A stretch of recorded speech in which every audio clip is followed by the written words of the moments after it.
તાજેતરમાં કેન્દ્ર સરકાર દ્વારા પેપર ફોડનારને 10 વર્ષ જેલની સજા તેમજ 1 કરોડ દંડની જોગવાઈ સાથેનો કાયદો બનાવવામાં આવ્યો છે। આવું જ એક વિધેયક ગુજરાત સરકાર દ્વારા પણ ગત માર્ચ મહિનાની અંદર જાહેર કરવામાં આવ્યું હતું। ત્યારે મહત્વની બાબત એ છે કે કાયદાઓ તો ઘણા બધા બને છે, પરંતુ એમનું અમલીકરણ કેટલું થાય છે એ ખૂબ મહત્વનું છે। કારણ કે ગુજરાત રાજ્યની અંદર છેલ્લા ઘણા બધા વર્ષોથી અનેક પેપરો લીક થયા છે, અનેક પેપરોમાં કૌભાંડો થયા છે, અને ત્યારે પણ આ વિધેયક અથવા કાયદો નહોતો, પરંતુ એ ગુનેગારને સજા કરી શકાય એવા પ્રાવધાનો તો આપણા બંધારણમાં હતા, આપણા કાયદામાં હતા। છતાં પણ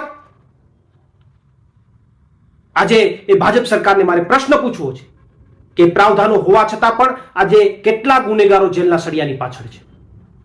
કોઈ નથી। પેપર લીક કરનારા તમામ લોકો, એમના મુખ્ય સૂત્રધાર બજારમાં ખુલ્લા ફરી રહ્યા છે, કારણ કે આપના મળતિયા હતા। ત્યારે આ કાયદા આવ્યા પછી પણ આપના મળતિયાને બચાવી નહીં લો અને એમના ઉપર કડક કાર્યવાહી કરશો, એમની ગેરંટી શું? એટલે મહત્વની બાબત એ છે કે આ કાયદાઓનું અમલીકરણ થવું ખૂબ જરૂરી છે।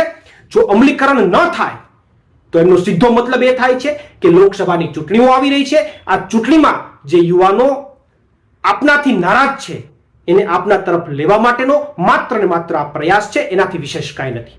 પ્રવીણ રામ, ફ્રન્ટલ પ્રદેશ અધ્યક્ષ, આમ આદમી પાર્ટી, ગુજરાત।